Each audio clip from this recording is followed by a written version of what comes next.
metastasis, there are two kinds of subpopulation of breast cancer. They're the major source of the brain metastasis. One is the triple negative, one is HER2.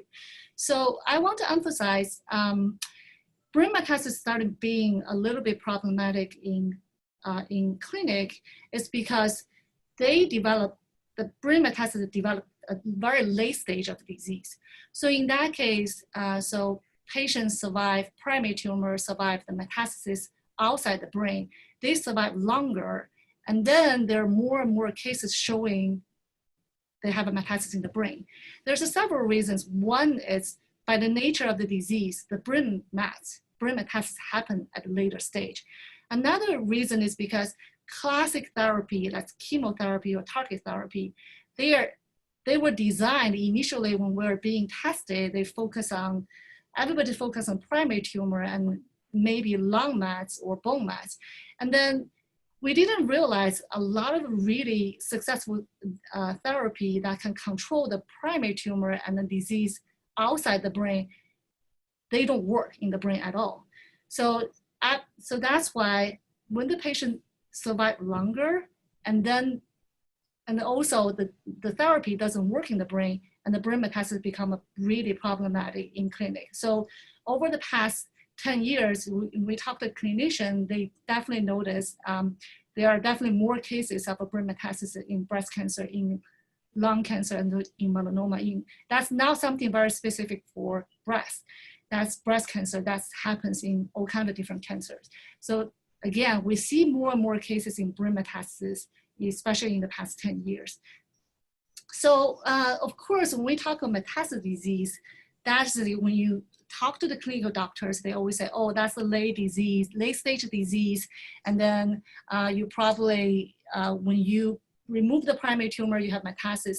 But I just want to emphasize, for the nature of the disease, metastasis didn't happen, or they don't happen at late stage of disease progressing.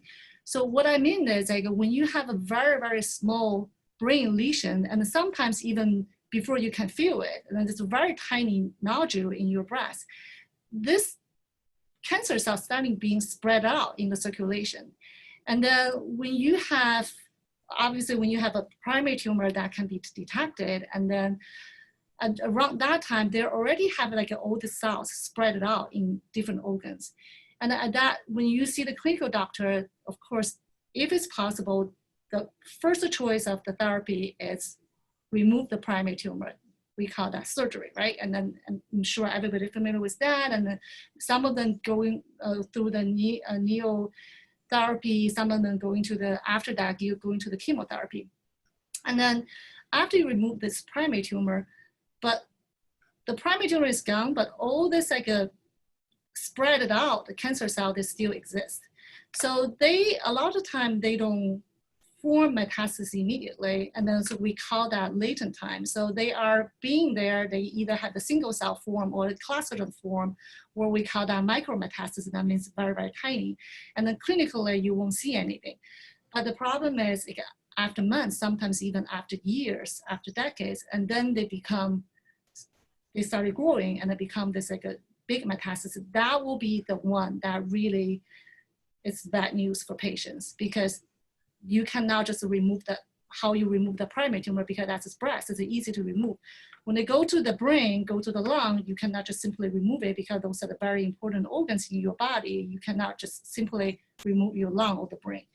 So I just want to emphasize, even though when we talk about metastasis, it's a late stage disease, but in terms of disease development, that happens very early.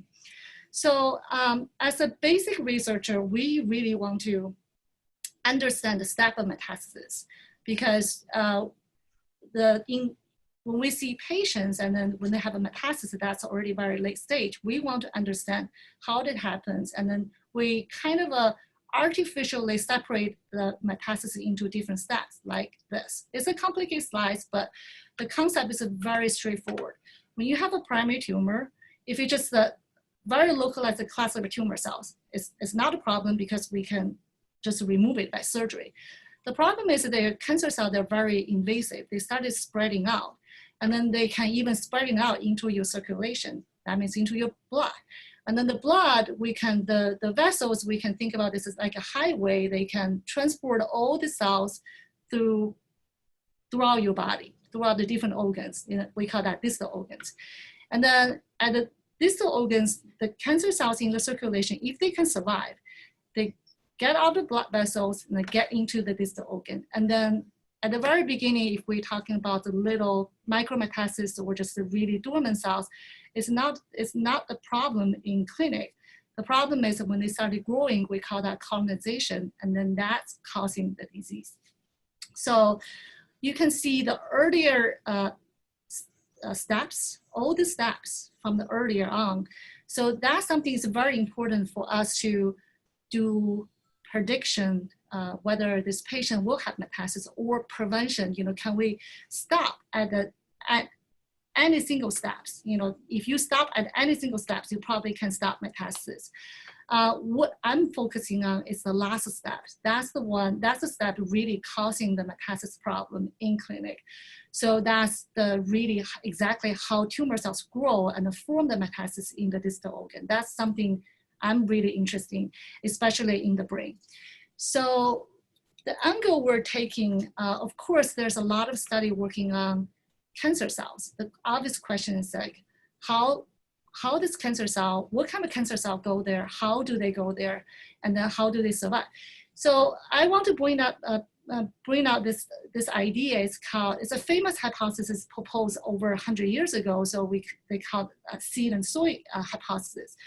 So we don't really, of course, studying cancer cells is important, but for the metastatic cells in the distal organ to grow, it's not just that it's not decided just by the cancer cell themselves. So they have to communicate with the tissues or the cells that's surrounding. It's the surrounding cells. We call that microenvironment.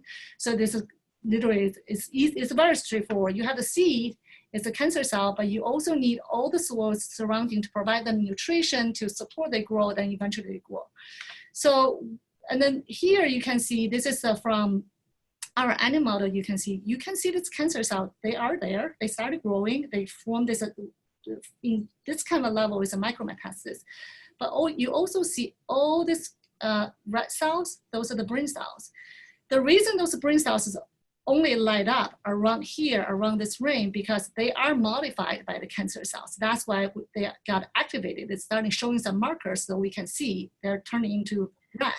So you can see, it's that this ring, all the outer layers, outer ring, they're fine. They're just a normal brain, but all this activation brain cells is caused by the cancer cell. So you can see there are back and forth interactions between the cancer cells and then the brain cells. So of course, the brain cells initially, their job is trying to kick off this cancer cell, trying to kill the cancer cell, trying to limit the growth. But so this is more like a battle between these two. And then when the cancer cell eventually took it over, they modified the brain cells and then turning them into some cell that can help them to grow. So that's why we want to really understand the interaction and communication between these two cells.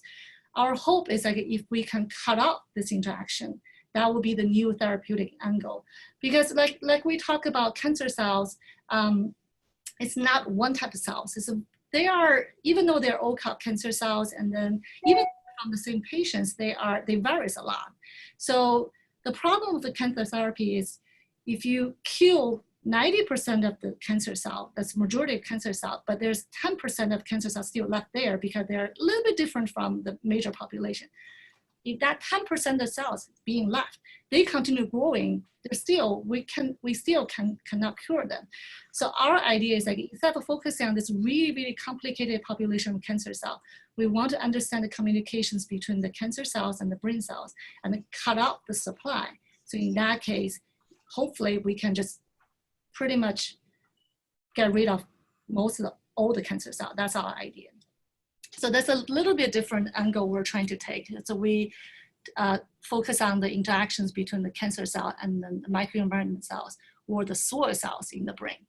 So the brain, the reason it's very, very difficult to study or very difficult to treat is because they are very special. They are, without further introduction, we all understand they're the most protected organs in your body. And then we know we have this close scarf to protect the brain to being attacked by some heavy stuff outside. But at the cellular level, I want to emphasize here is like they have some very special blood vessel structure. It's called blood-brain barrier. So the reason we call it barrier is like if you look at the regular vessel, they just have one layer of cells. We call that endothelial cells to separate the circulation, the blood into your real tissue. But this is how the blood vessel look like in the brain. They have layers and layers of cells, and then they form this very robust wall to protect anything from the circulation to go into the brain. And then, of course, it's good because they are really protected. And then the brain is also protected from cancer cell in the circulation as well. So that's why it's not that easy. The good news is not that easy for cancer cells to get into the brain. But the bad news is if any of the cancer cells can really get into the brain, they're the most aggressive. They're very, very strong cancer cells because they can break this thick wall to get into the brain. And then they are the ones that's really hard to treat. And also because of this wall, drug delivery become a problem. Because of course your brain is being protected by this wall. But at the same time, your brain thinks a lot of drug is also some toxic chemical. So they also got blocked by this thick wall, thick structure. So you can imagine when we talk about brain metastasis, we're dealing with two layers of difficulties. One layer is we're dealing with some cancer cells that are super aggressive. They're the superheroes. They get into your brain and then breaking this. And the second layer is once the cancer cell form metastasis, when we give them therapy, all this region, they're very hard to get into your brain lesion or brain metastasis. So that's definitely problematic in a clinic. And also in the brain, they have all this weird shape, very specialized cells. These cells, they don't exist anywhere in your body. You can imagine that neuron, and then you don't have any kind of neuron in the rest of the body, even though you have a peripheral neuron that's part of the central nervous system. So that's why when we talk about this soil in the brain, this soil is very special. And then they are different from the rest of your body. So that's why in my mind, I treat brain metastasis as a kind of a different disease compared to primary tumor, even compared to metastasis to non-brain tissues, because we are dealing with completely different microenvironment. So that's how I see brain metastasis. So we need to really figure out exactly why or how the cancer cell really form metastasis in the brain, because that's kind of a different situation. So coming back to basic research, particularly in my lab, I say of course, we want to develop a lot of research tools, and then we can have our cancer cells, and they are from, some of them they're from patients, some are from the animal models, of course, trying to make this, our research clinical validated. We get a lot of cancer cells from patients that coming from the brain metastasis lesions from the patients. And then we can put the, outside the body, outside animal, we can put this cancer cell, put them together with the brain cells, and then we put them in the incubator, and then that's a simplified system for us to understand a lot of the mechanism underneath. And then very importantly, we develop a lot of mouse models. So this is very important because using this mouse model, that's the tool for us to understand about biology behind it, and it is still in vivo. And for the past 10 years, I would say brain metastasis has been starting being active, because it was a problem being kind of ignored, or it's not only ignored because there's not enough tools for us to study it. So at least for the past 10 years, we started seeing a lot of models being developed, a lot of research going on. if you look at this oldest references, you can see most of the study was done in the past 10 years, especially for the past five years, which is a really good news because this is something more and more people realize is a problem, and then we really need to do more research to understand this.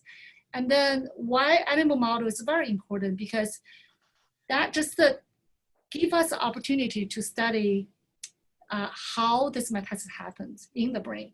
So this is what we can see in the animal model in the brain. This is a brain vessel, and then you can see the cells coming out and then started growing along the vessel. So that gives us opportunity to really trying to figure out at every single step what's going on. Like I said, this interaction between the cancer cell and all the surrounding brain cells, they're very dynamic. They're not like, I got there, I do one thing, that's it. They are going back and forth, they modify each other. So that's why this model gives us a lot of opportunity to study that. And then to another level, so we also set up this something called intravital imaging in our lab in Wistar.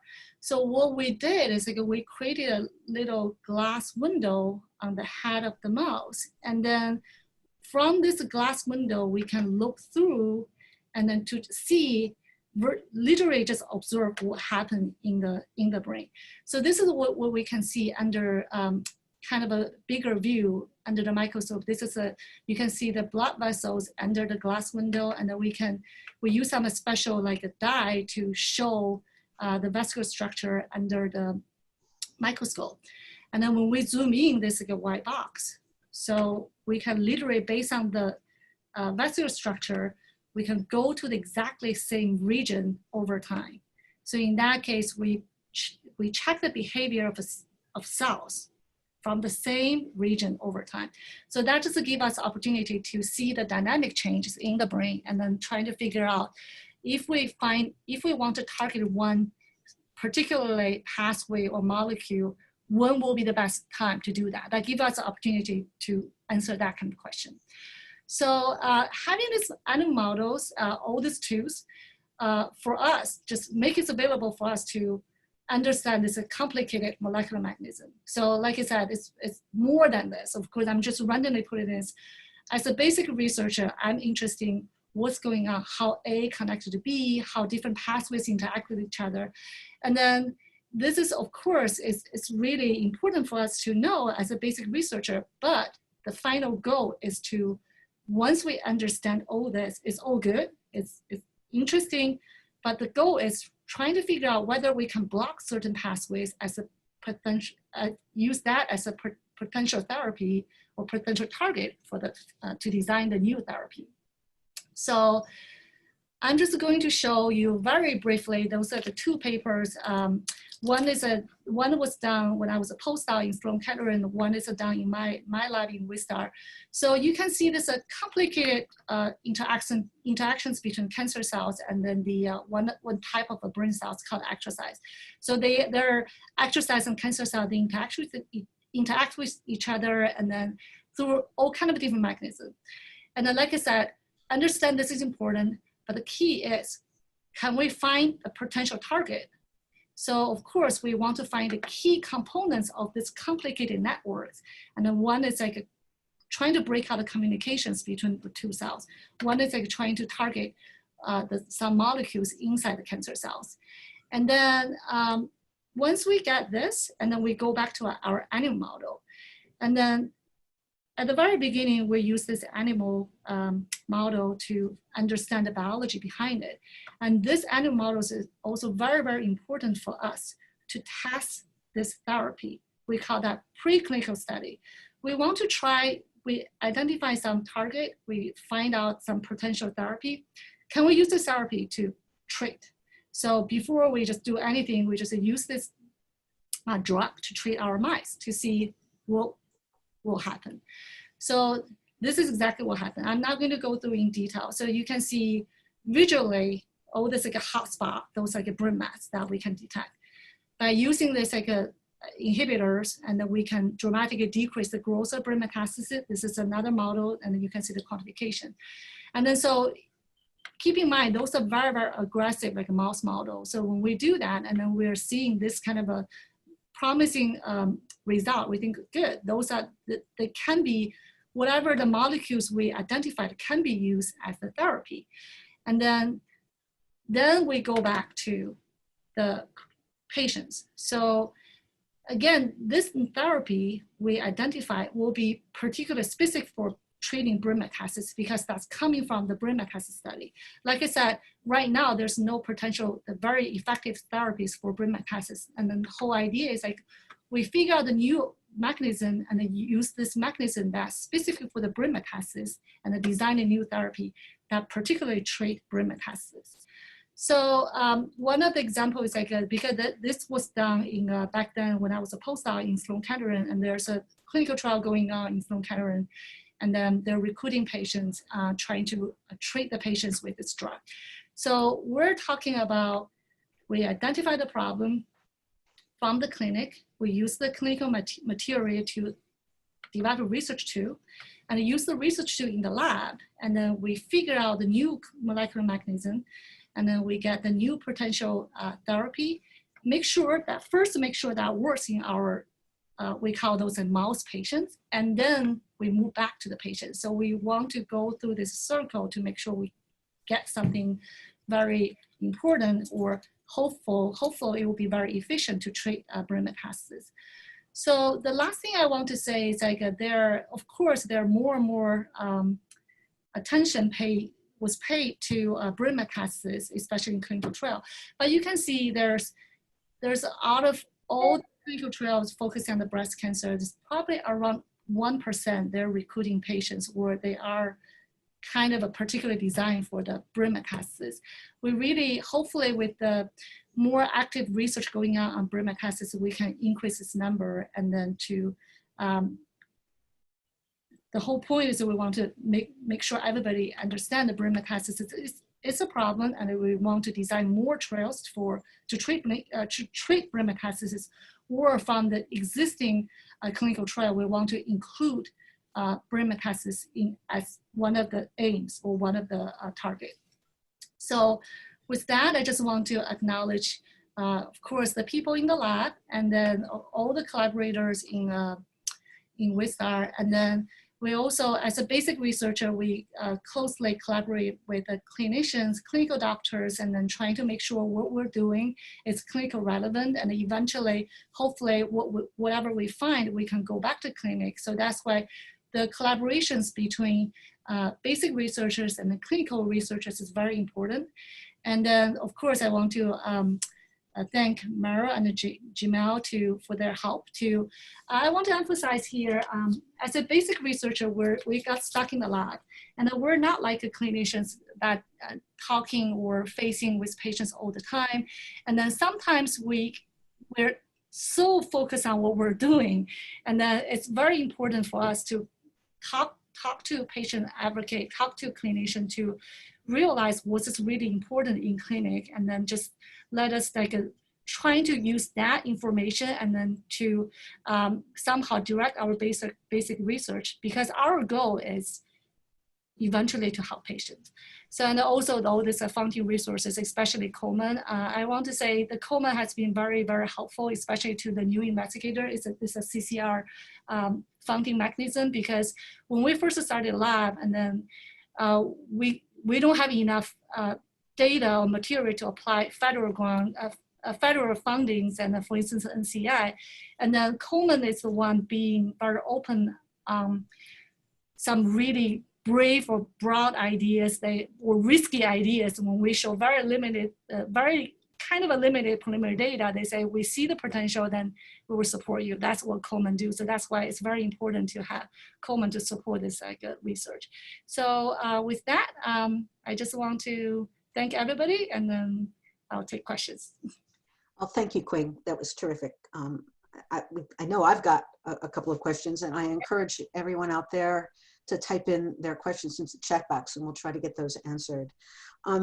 I think you were implying earlier that this mechanism that drives brain metastasis is relatively different. Do you see any similarities in this work that would help us potentially understand metastasis to other organs outside of the brain? Yes. So I have to say, not particularly the mechanism I discovered, the two examples I provided, but in general, brain metastasis, if we're talking about the cancer cell point of view, the cancer cell, we're talking about this aggressive cancer cell, they are the one for metastasis. So in that sense, there's definitely common features in the metastatic cancer cells, in the brain, in the lung. So there's even some ideas, maybe the brain metastatic cancer cell, they're not directly from the primary tumor. They first get into the lung, for instance, they change a little bit, they become more aggressive, and then they go to the brain. So it's not like a direct there. So in that case, the cancer cells, how they metastasize, how they form metastasis, there are definitely common features there. I think for the interest that I have, like we want to understand how the brain microenvironment or brain cells contribute to the cancer cell. In that case, that probably is a little bit more brain specific. So because we are only, when we set up our study, we also include some, let's say, fibroblasts from the lung or some other cell. We compare that to see whether this phenomenon is brain specific. At least the two particular examples I gave, that pretty much like a brain specific. And then, so that's also our interest. Whatever we find in the lab, we always want to confirm whether this is some pan phenomenon or this is specific to brain. But because the tool we're using, especially out of a lot of like when we put the cancer cells and then the brain cells, put them culture together and trying to figure out the mechanism, in that case, a lot of them is really brain specific. But in that sense, we also want to say, that's the reason I say, I think a brain mass is kind of a different disease from primary tumor, from the metastasis in the organs outside the brain, because that's exactly why I think that way, because the mechanism we find, at least they're brain specific.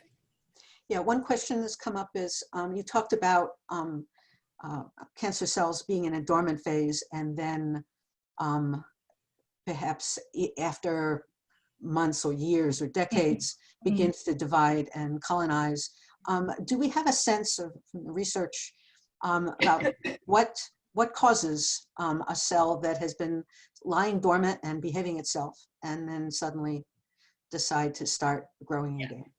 I think that's the one of the topic everybody trying to focus on. Again, that's a topic very, very difficult to study, because we're talking about dormant cells. The dormant cells is extremely hard to find in patients, and also it's very difficult to study that even in our animal model, because they are tiny. It's hard to find. There are definitely a lot of interest in that. The answer obviously is not one answer, but one of the direction everybody, or one of the conclusion everybody agree so far is like a immune system definitely play a role there. So when you have like a robust immune system, you somehow control the growth of this like dormant cells. And then when you have a weaker immune system, this dormant cell break through and then they started proliferating. So that's one of the area I think everybody agree. And also there's a lot of a study about whether this dormant cell, they're stem cells, or they're mesenchymal-like cells. There's all kind of different hypotheses still going on. And then of course, that's an area everybody's interested in, because if we cannot completely get rid of all the cancer cells, if we can keep them dormant, let them not grow, that's okay. That's fine, because as long as we can control them, and then patients can live with that. And then it's definitely a several million or billion-dollar question is like how this dormant cell got out of dormancy. Yeah.